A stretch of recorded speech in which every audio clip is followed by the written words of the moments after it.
สลงสลิงเนาะไปไหนแล้วเลยแล้วเลยอ้าวว้าวแท้เลยโอ้เมื่อมาก่อนกูเมื่อมาจากมุ่งเมื่อคืนโอ้ยเลิกตื่นเลิกเถอะแล้วก็แจ้งแล้วก็แจ้งเลยบ่ชีโมงวัดลูกกูถ่าเอาสบายดีก่อนสบายดีก่อนสบายดีพ่อลูกก่อนนี่มาเห็นเด้อเนาะแน่เลยเบี้ยยันแน่ละวางเพิ่งแต่เช้าคุณบ่เลิกผู้เลิกผู้มาบ่ทันซับเนาะมาบ่ทันปานนั้นว่าสิมาแต่6-7 โมงติบ่ลูกมาเลยเห็นควันอยู่แต่ฝนวางเพิ่งได้บ่สปอนจังคิวว่ะมันฮ้อนเด้สวยมาแล้วมันแดดเด้คือว่าได้มื้อนี้สิมาพาตัวเอ้ยเจ้าไปอยู่ไม่ได้มื้อนี้ได้อนุญาตอยู่บ่ฮะอนุญาตอยู่บ่ไปเลยเอาไปเลยทางแต่เช้า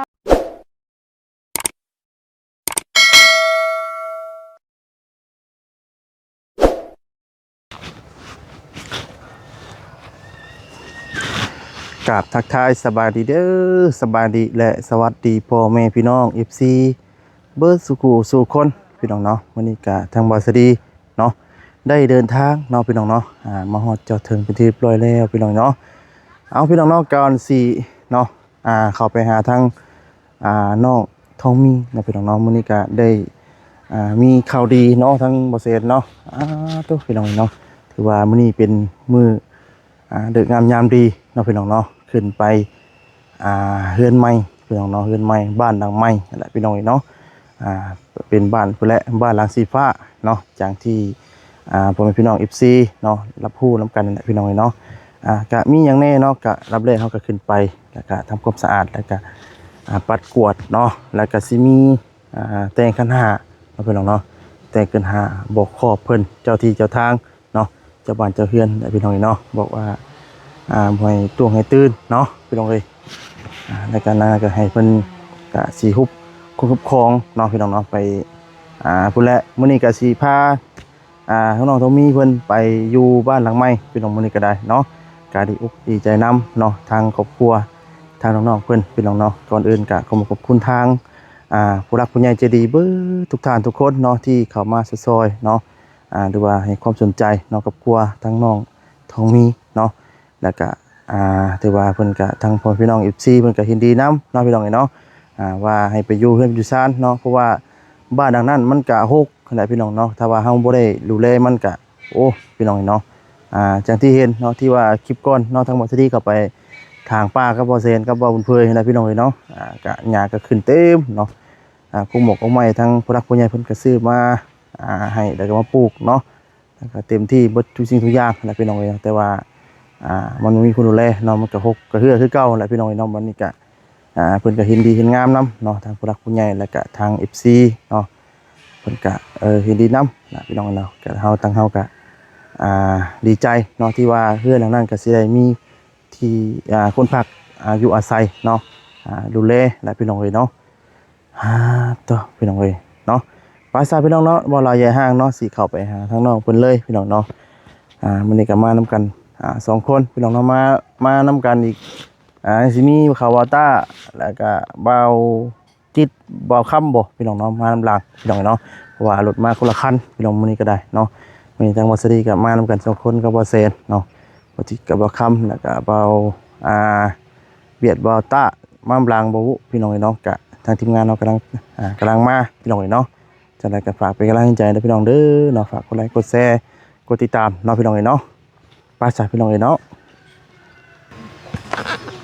พี่น้องเนาะมามื้อนี้ก็ตัวเนาะ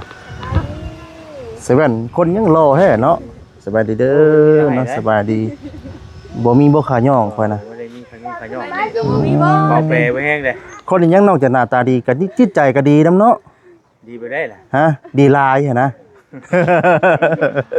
โอ้มันดีหลายโพดนะบ่จักเขาสิว่าเขาก็ได้อาจจะย่องค่อยได้เพราะว่าก็สักหน่อยสิเขินบ่เติมน้ำมันได้จังไงโอ้ยเนาะย่องดีแล้วมีคนย่องนะย่องบ่สิได้พอได้ให้เจ้าขับรถให้ขี่ซุมื้อนี้ก็ได้ค่อยก็ได้เป็นซึมนี่ว่าเป็นซึมบ่สลงสลิงเนาะ เป็นได แล้วเลย แล้วเลย อยากนอน อ้าว ว้าวแท้เลย โอ้ เมื่อมาก่อน เออ กูเมื่อ มาจากมุ่งเมื่อคืนนี่ โอ้ยเลิกตื่น เลิกเถอะ ในกระเจี๊ยก เลิกกระแจกเลย บอกชีโมงวัดลูกกูถ่าย เออเอาสบายดีก่อนสบายดีก่อนสบายดีป้าลูกก่อนนี่มาเห็นเด้อเนาะ แค่ได้เบี้ยยันน่ะ นี่แหละ วางเพิ่งแต่เช้าคุณบ่ จะได้เลิกกู เลิกผู้มาบ่ทันซับเนาะ มาวัน ปานนั้นว่าสิมาแต่ 6-7 โมงติบ่ ลูกมาเลยเห็นควันอยู่แต่ฝนวางเพิ่งได้ปะ เออ สะพอนจากคิ้วว่ะมันห่อนเด้สวยมาแล้วมันแดดเด้ คือว่าได้ นี่มื้อนี้สิมาพาตัวเอื้อยเจ้าไปอยู่ไม่ได้มื้อนี้นะ อนุญาตอยู่บ่ ฮะ อนุญาตอยู่บ่ ไปเลย เอาไปเลย ถามแต่เช้านี่บ่ไปบ่อยู่น้ำเอื้อยคันว่าเพิ่นเว้าอยู่ได้ว่าคันไปเพิ่นก็สิอันทางเฮือนล้างน้อยให้อยู่บ่ไปอยากอยู่นี่ อยากอยู่นี่ อยากอยู่นี่เปล่าแล้วกับคนบ่มักหมู่เนาะต้องมักอยู่ผู้เดียว อยู่คนเดี ถา ยว ม เนาะ แต่เช้าเพิ่นเลยบ่ไปอยากอยู่นี่ล่ะอยู่ก็อยู่บ่ ได้กับเครื่องก็เอาตัวเสื้อผ้าตัวผ้าห่มมายังเก่าก็เขาเอาพอป้าไว้กับป้าไว้นี่แหละ เด้อ ไปทั้งหมดแล้วเอาไปใช้ชื่อมาให้ใหม่เลย แต่เสื้อผ้า เสื้อ ลู ตัว ก เสื้อผ้าให้เฮาแล้ว โดย เครื่องนึงของน้ำแล้ว ว่ามีชุดใหม่มาบ่มื้อนี้ มีชุดใหม่มาเลยเด้ ที่รับที่นอนก็ใหม่มื้อนี้เนาะมีแต่แนวใหม่ๆนะมื้อนี้น่ะ กับป้าไว้นี่แหละ โดยก็เว้าอยู่ว่า คนไปอยู่กับใหม่คือกัน คันสมมุติไปอยู่พุ่นมาจุดถ่านก็สิได้มานอนพี่แล้วโนเพิ่นว่าเจ้เพิ่นลงมาเว้าน้ำเจ้า รู้เลยรู้มาได้แล้วนึง โอ้ยว่ะกะนกมาเฮ็ดเวียกเฮ็ดงานนํคือเก่าหั่นแหละมาน้องก็ได้ขึ้นไปขอนี่ดู เนาะ โดยก็สิได้ลบมาเฮ็ดเวียกเฮ็ดงานคือเก่าแล้วเพิ่นก็ดีแล้วนะลูกเอ้ยได้บ่อยู่บนเช้าเพิ่นว่า เราก็บ่ได้ต้องการอย่างไรแล้วแค่ว่าเฮาอยากให้เราคือให้ข้างนอกมีหมองอยู่ โดย เช้าเลยครับคือเวียกงานน่ะเขาเที่ยวเอาเนาะ โดย ก็เที่ยวมาคือเก่า มีหมองอยู่ของเขาเป็นรักเนาะ โด โดย ของเช้าเป็นรักเป็นแรง โดยโอ้ เวียกงานไปเที่ยวเอา แม่น 2โมง เยอะ ของมุ่งไปแล้ว เพิ่นเลิกเวียกแล้วพุ่น เผาได้เนาะ โดย ดำมีเผาแล้วบ่บ่อยู่อีกแหละ ตื่นยามได้กินยาม ใส่ตันบ่ยักบ่ใส่ตันบ่เจ้าน่ะ อ้าวลมกับเพิ่นเด้อว่าสิดิ โดยเนาะเป็นได้บ่อยากข้าวอยากน้ำบ่โอ้ยสร้างเป็นแท้นี่กินเบิดแล้วว่าปิ้งไก่น่ะ ยัง ยังอยู่ นี่ครึ่งนึง โอ้ยังครึ่งนึง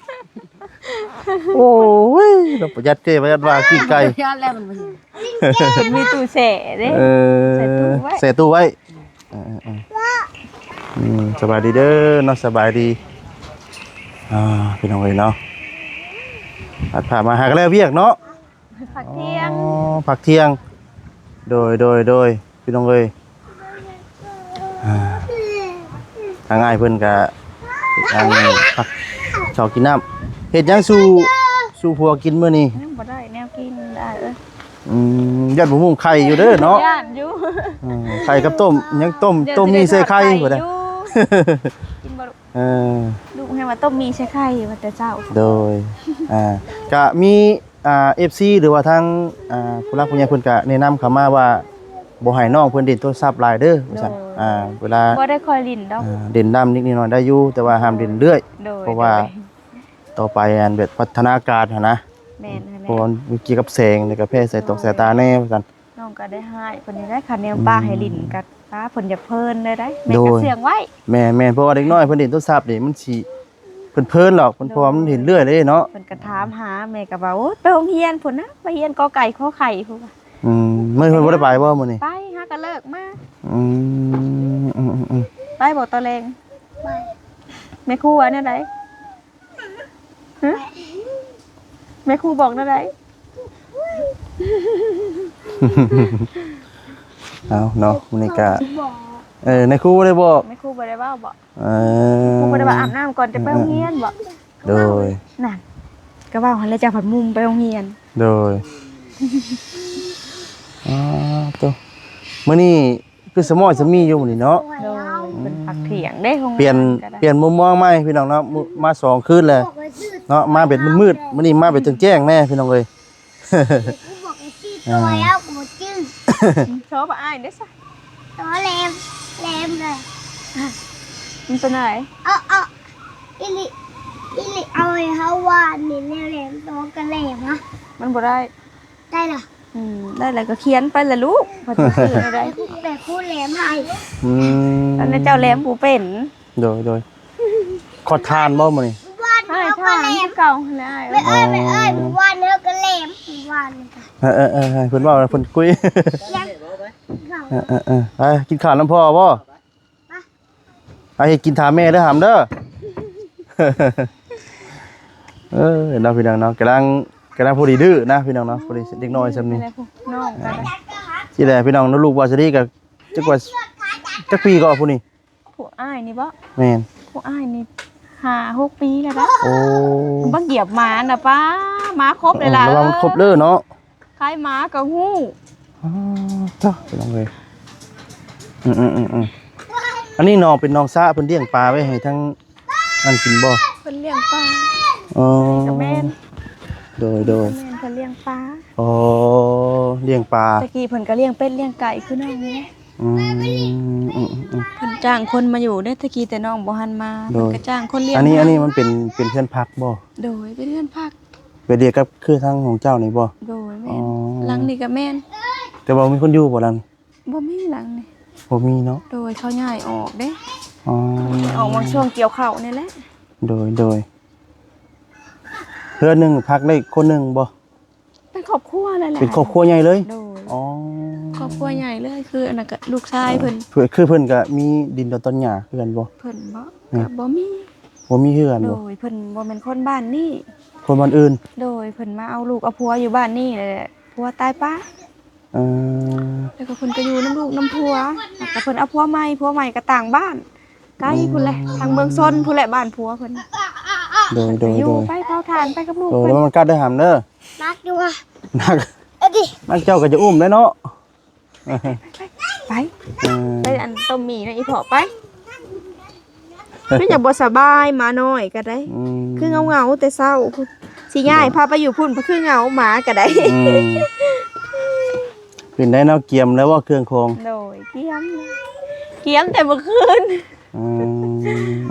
ม เกียมไว้ ดีใจนำพี่น้องเอ้ย ยันช้าว่ายันเพิ่นท้า กี่ว่าสิมาแต่เช้านะพี่น้องเนาะแต่ว่าทางบ้านก็มีเวียกมีงานนี่ก็เลยสวยแน่อ่า ก็ว่าอยู่เพิ่น ขออภัยนำเวลา 9 โมง กี่ว่าสิมา เพิ่นว่า 8-9 โมง 10 โมงอะไรพี่น้องเอ้ย นี่อาจมีเวียกมีงานทางบ้านก็ได้ซ่าแน่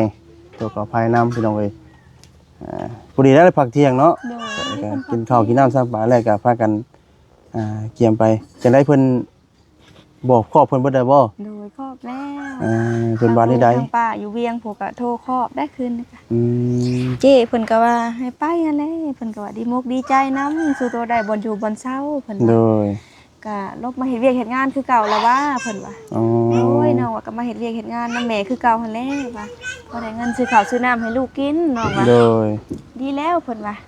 กันเพื่อนชาติบ้านช่องอันนี้ก็อันเสือก็สิบ่ได้มากดอกเพิ่นว่าลังเสือคือโตมาเผาถ่านก็พอได้พักได้เช้าเพิ่นว่า อ๋อ เพิ่นก็เห็นอยู่เด้สะอายเอ้ย โดย มื้อเช้าเพิ่นก็ลงมาถามใหม่อีกเด้ใช่เนาะว่าสิไปขึ้นเรือนใหม่เพิ่นว่ายังบ่ได้ไปบ่เพิ่นว่า เพิ่นลงมาดินน้ำเนาะ ว่าโดยยังถาเพิ่นอยู่ว่า โดย คือทางลุงทางป้าน้องก็โทรบอกเพิ่นครอบเพิ่นเดี๋ยวนี้แหละมีอันทีมงานอ้ายเพิ่นมาซอยเรือน้องว่า โดย เพิ่นอันหามงอยู่มงเช้าให้โอ้ยเพิ่นว่าโชคดีแล้วลูกหลานเอ้ยเพิ่นว่า โด แต่ ย บ่อยู่บนเช้าเป็นรักเป็นแรงเพิ่นว่าคือลุงป้ากันนั่นนี่แหละมันขับแคบเพิ่นว่า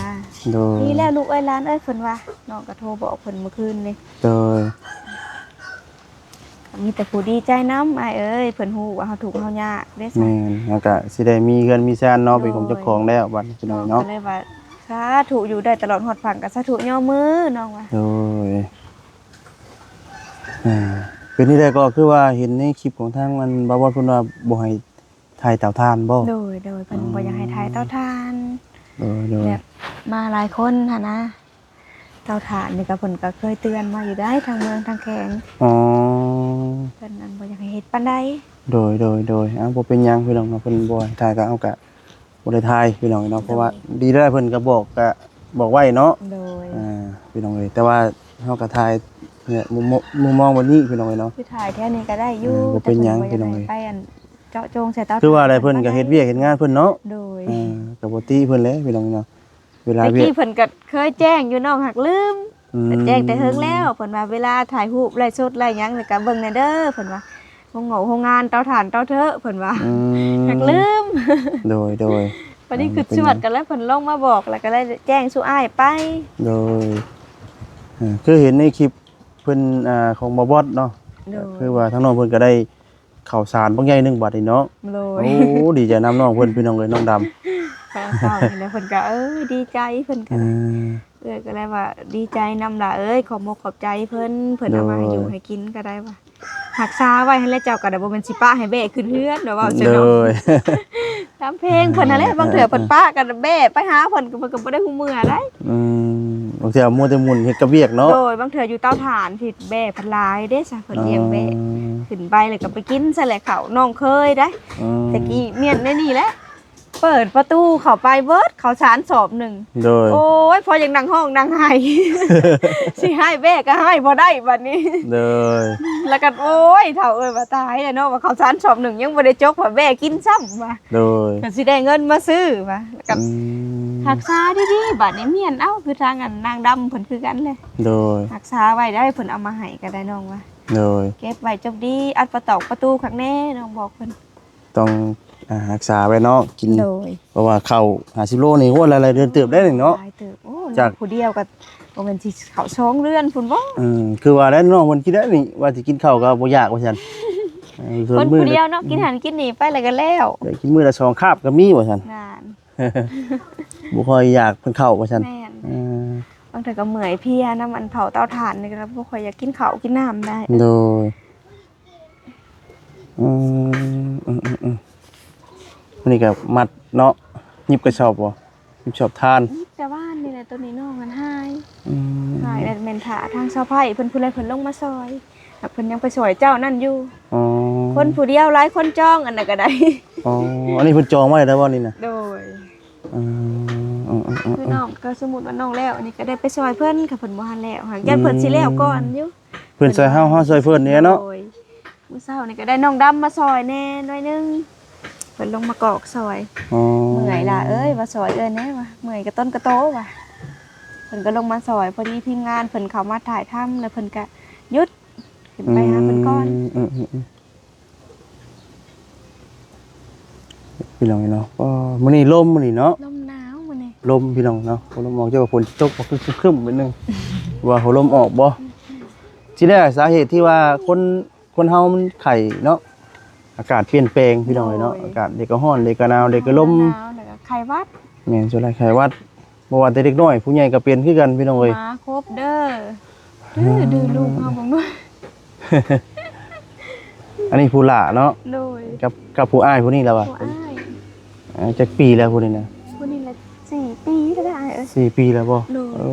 อ คิดว่าปีหน้าก็สิเอาไปฝากอนุบาลแล้วว่ะ เด้อ ทางเพิ่นสิอยู่ได้ ๆ อ้ายหักก็ได้ไปเผาได้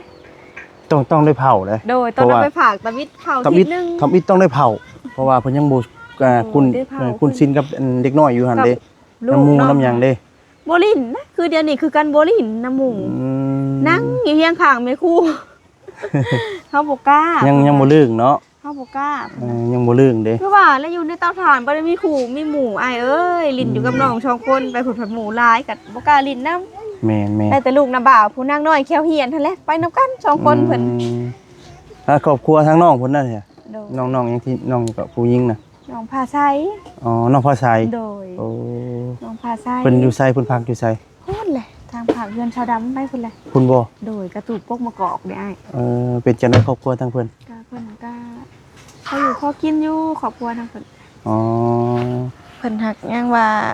มีให้มีหน้าเฮ็ดเพิ่นน่ะ อ๋อ แต่ว่าเพิ่นเองก็บ่มีดอกทางให้หน้าทางอันน้องสาวเพิ่นน้องสาวเพิ่นน่ะทำงานอยู่เมืองไทยเพิ่นก็ป้าให้อ้ายเฮ็ด โดย เพิ่นก็ถือว่าค่อนข้างใครกว่าน้องอยู่ อืม เรียกว่ามีรถมีล่างคือผัวเพิ่นน่ะก็เผาถ่านอยู่เฮือนตัวเองเด้ โดย คุณนอนทางวัดจีนเพิ่นมาแล้วเนาะ คือมันสิบ่มาได้คือเวนมานำ ยังสิมาอีกคันหนึงอยู่มื้อนี้ทีมงานมา ฮะ รถพอดีมีวัดจิตแล้วก็วาต้าอีกคันหนึง ลูกก็ได้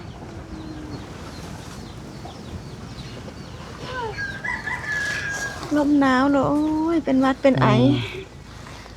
ดมกลินควันถ่านเด้อเฮ้ยเมื่อยก็ อืม เฮิงเลยเด้ไอเอ้ย โดยเฮ็ดมานี่จักปีแล้ว เผาถ่านเนี่ยบ่แต่ผู้นี้ยังนอนอยู่ในเบาะพุ่นแล้วนี่ ป้า อีกก็กล้วยอู่มานี่แล้วก็เฮ็ดไป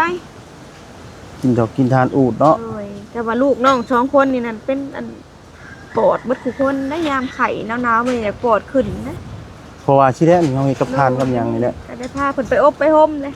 อืม ถูกเนี่ยแล้วผู้นี้เฮ็ด เวลากุเฮาเกิดลูกมานี่จะได้อบบ่ผู้นี้อบบ่ โอ้ได้ อบบ่ โดย อ๋อ คิวควันทาน โดยโอ้ยตกเด้อ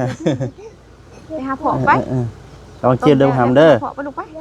ไป ไปเก็บเครื่องไว้พุ่นล่ะไปเก็บเครื่องไว้ ไปเพิ่นสิมาหับไปอยู่ เดี๋ยวบ่สิอยู่น่ะ ไปเตรียมเครื่องไปลูก ไงรถมา2คันน่ะจังได๋คันที่3มาอีกแล้วนี่แกเครื่องจะไปอยู่วันใหม่บ่ไปบ่ ไปเลยไปเตรียมเครื่องไป ไปบ่ แต่งเครื่องแล้วเพิ่นเอารถมาหับแล้วไปอยู่เฮือนหลังนั้นหั่นเด้ ไปเฮือนหลังสีฟ้าบ่ไปบ่ไปแล้วเก็บเครื่องไว้หามไป ไปเตรียมเครื่องนะลูก เตรียม เด้ เครื่อง อ ลูกเด้ออันหามเด้อ สิไปลูกเพิ่นลืมเด้เพิ่นเป็นชูเจ้ามาเลยเพิ่นวนทีมงานอื่นมาเพิ่นบ่ได้ใกล้เด้ เออเป็นญาติเนาะ เพิ่นลืม เอาไปเป็นหยังเนี่ยธรรมดาเล็กน้อย ไปยืนเบิ่ง พี่น้องเอ้ยเนาะภาษาแล้วมีแต่ว่ารอติดตามเนาะคลิปต่อไปพี่น้องเนาะมีเวลาก็หยุดยาวพอสมควรแล้วเนาะแต่สิและคลิปต่อไปเฮาก็สิพากันเก็บของทั้ง